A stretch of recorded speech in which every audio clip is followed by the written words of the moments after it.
मंत्री जी जरा ये बताइए कि मजदूरों से आते आते सेवा भाव आखिर कहां हवा हो गई जब बात छात्रों की आई। पहले तो मुफ्त में बसें मुहैया कराने की बात थी योगी सरकार को, छात्रों के लिए बसें भेजी तो उसमें बिल की क्या जरूरत आ गई। देखिए, एक बात आप मानकर चलिए, ये राजनीति कहाँ से शुरू हुई और जवाब क्यों आने लगा। स्टूडेंट का मामला पुराना है। अब पुराने मामले को लेकर उत्तर प्रदेश की सरकार इसलिए आई कि जब मजदूरों की बात आई, मजदूर दर्द से दुख से परेशान था। प्रियंका गांधी जी ने ट्वीट किया कि हम आपकी मदद करना चाहते हैं। मुख्यमंत्री योगी आदित्यनाथ जी ने ट्वीट का जवाब दिया कि आप बसें भेज दीजिए, आपको अनुमति दे दी जाएगी। यदि उनको बसों की अनुमति नहीं देनी थी तो उनको ट्वीट का जवाब नहीं देना चाहिए था। उन्होंने आगे बढ़कर कहा कि आप बसें दे दीजिए, हम अनुमति दे देंगे। फिर वो अनुमति देते नहीं है और अचानक एक जवाब आता है कि बसों की फिटनेस नहीं है, बसें कबाड़ है, आपका लाइसेंस डिबार हो गया, परमिट नहीं है। 30 जून तक भारत सरकार ने आदेश जारी कर दिया। भारत सरकार ने कह दिया पूरे देश में कहीं पर भी आपको किसी भी परमिट की जरूरत नहीं है। 30 जून तक सारे परमिट की डेट बढ़ा दी गई, फिटनेस की डेट बढ़ा दी गई, लाइसेंस डिबार की डेट बढ़ा दी गई। अब अचानक जब उत्तर प्रदेश की सरकार अपराध बोध से ग्रस्त हो गई तब पुरानी बातों को लेकर आई है, स्टूडेंट की बात को लेकर आई। कोटा में पूरे हिंदुस्तान का स्टूडेंट पढ़ता है, उत्तर प्रदेश का, बिहार का, बंगाल का, कलकत्ता का, मणिपुर का, मिजोरम का। और वहां जो इंस्टीट्यूट है, प्राइवेट इंस्टीट्यूट, उनमें पढ़ता है। प्राइवेट इंस्टीट्यूट का स्टूडेंट बार बार डिमांड कर रहा था, हम बिहार जाना चाहते हैं, उत्तर प्रदेश जाना चाहते हैं। राजस्थान की सरकार ने इन सरकारों से बात की। उत्तर प्रदेश की सरकार तब तैयार नहीं हुई, तब रोक लगी हुई थी। उन्होंने कहा अभी हम बच्चों को नहीं ले सकते। बाद में उत्तर प्रदेश की सरकार ने राजस्थान की सरकार से बात की कि हम हमारे बच्चों को लेने के लिए हमारी बसें भेज रहे हैं। और हमारी बसें जो हम भेजे, उन्होंने रिक्वेस्ट की। राजस्थान की सरकार के मुख्यमंत्री ने कहा कि हम इन बच्चों का खर्चा उठाने के तैयार। उन्होंने कहा नहीं, हम हमारी बसें हम भेज रहे हैं। उत्तर प्रदेश परिवहन निगम की बसें वहां से रवाना हुई, यहाँ पर कोटा पहुंच गई। कोटा पहुंचने के बाद उत्तर प्रदेश परिवहन निगम के एमडी, हमारे एमडी नवीन जैन को फोन करते हैं। फोन करके 18 अप्रैल को एक लेटर लिखते हैं। 18 अप्रैल का ये लेटर है जी, जिसमें उत्तर प्रदेश परिवहन निगम के एमडी मिस्टर डॉक्टर राजशेखर कहते हैं 18 अप्रैल को कि आप हमारी बसों में डीजल डलवा दीजिए। आधी रात को खड़े रहकर, एमडी खुद जाते हैं, कोटा में थे वहां, और पूरी रात लगकर सब बसों में डीजल डलवाते हैं, कोई पैसा नहीं मांगते हैं। बीजेपी के नेता झूठ बोल रहे हैं, मिस्टर संबित पात्रा, वो कहते हैं आधी रात को इन्होंने पैसा दिया, आधी रात को इन्होंने पैसा दिया, इनसे पूछ लीजिए, मैं इस्तीफा दे दूंगा। झूठ बोलते हैं, इतना तो झूठ मत बोलिए। आधी रात को पैसा मांगा, आधी रात को पैसा ले। इन्होंने फोन किया, फोन पे अब हमने डीजल डलवा दिया उन बसों में।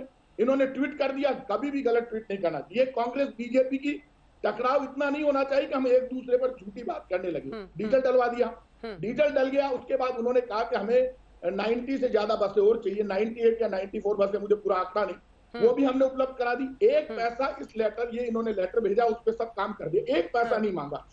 27 तारीख को उत्तर प्रदेश निगम, 27 अप्रैल को उत्तर प्रदेश निगम यहां पर लेटर लिखते हैं डॉक्टर राजशेखर हमारे एमडी को कि हमने 18 अप्रैल को आपने जो हमें बसें दी और डीजल दिया, उसका पूरा ब्यौरा बिल के साथ भेज दीजिए, ये हमें पेमेंट करना है। उत्तर प्रदेश निगम लिख रहा है राजस्थान परिवहन निगम को, किसको? राज्य पथ परिवहन निगम। उन्होंने लेटर भेजा, इन्होंने बिल भेज दिया। जब बिल भेज दिया, इन्होंने मांगा, एक प्रक्रिया थी दोनों में। ठीक है मंत्री जी, स्टूडेंट के मामले में कोई सीटी नहीं थी। मंत्री जी, और जब बिल भेज दिया, मंत्री जी आपने क्रोनोलॉजी बड़े अच्छे से समझाई। मंत्री जी आपने क्रोनोलॉजी बड़े अच्छे से समझाई। आपका ये कहना है कि इन्होंने जाल बिछाकर जबरदस्ती आपसे बिल मंगवाया, इसलिए बिल दिया। नहीं, आप कह रहे हैं ना कि उधर से चिट्ठी आई तब बिल भेजा, मतलब उन्होंने मांगा, ठीक है, तो उन्होंने, आप कह रहे हैं उन्होंने पूछा, इसलिए आपने बिल भेज दिया। और आपके तब सेवा भाव नहीं आया कि आप ये लिख देते कि नहीं नहीं, इसमें पैसे की क्या बात है, आपके बच्चे हमारे बच्चे बराबर हैं। रिक्वेस्ट करती है, ठीक है, हमारे बच्चों को हम लेके जाएंगे, ठीक है, हमारे बच्चों का खर्चा हम उठाएंगे, ठीक, जैसे हम हमारे बच्चों को लेने के लिए कहीं जा रहे हैं राजस्थान की सरकार, ठीक है, पर आपने बिल दे दिया। तक मजदूरों का सवाल है, मजदूरों का श्रमिक बसें हम चला रहे हैं, पूरा पैसा हम उठा रहे हैं, उत्तर प्रदेश में फ्री में भेज रहे हैं। ठीक है, अब जरा कटारिया जी से मैं रिस्पांस ले लूं, उसके बाद पात्रा जी आपके पास आऊंगी। मुझे पता है कि आपका उन्होंने नाम लिया और सीधा आरोप लगाया है, लेकिन उससे पहले कटारिया जी से रिस्पांस दे देते। कटारिया जी, जो गलतियां की, अपराध किया, उस अपराध पर पर्दा डालने के लिए अब स्टूडेंट का पुराना मामला लेकर आइए, जिसमें इनकी रिक्वेस्ट को मानकर ये बिल भेजा गया। सवाल वही पूछ रहे हैं, उसका कोई अंत नहीं है। ठीक है, ठीक है, सवाल प्रताप सिंह जी ने पूछ लिया। वो कह रहे हैं कि पुराना हिसाब चुकता करने के लिए आपने ये बिल के लिए कहा, उन्होंने बिल दिया, तो अब दुनिया के सामने आ गए कि देखो जी ये तो पैसे ले रहे हैं।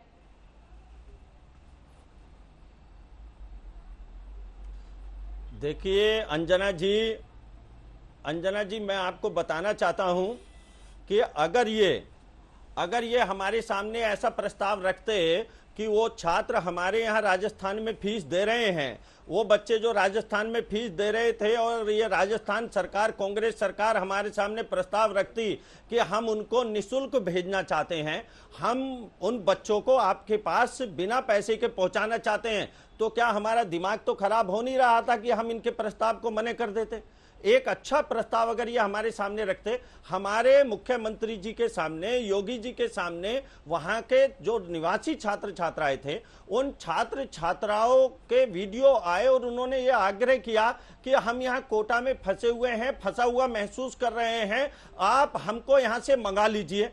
तब योगी जी ने संपर्क किया। जब योगी जी ने संपर्क किया इनकी सरकार से, तभी इनको कह देना चाहिए था, जब हमारी सरकार ने संपर्क किया तभी इनको कह देना चाहिए था कि हम निःशुल्क भेजेंगे। और इस बात पे अडिग रहते, इनको किसने रोका था? सेवा करने से इन्हें किसने मना किया था? और सेवा सद्भावना व्यक्ति जब करना चाहता है तो कर ही लेता है, उसमें कोई जस्टिफिकेशन करने की जरूरत नहीं होती है।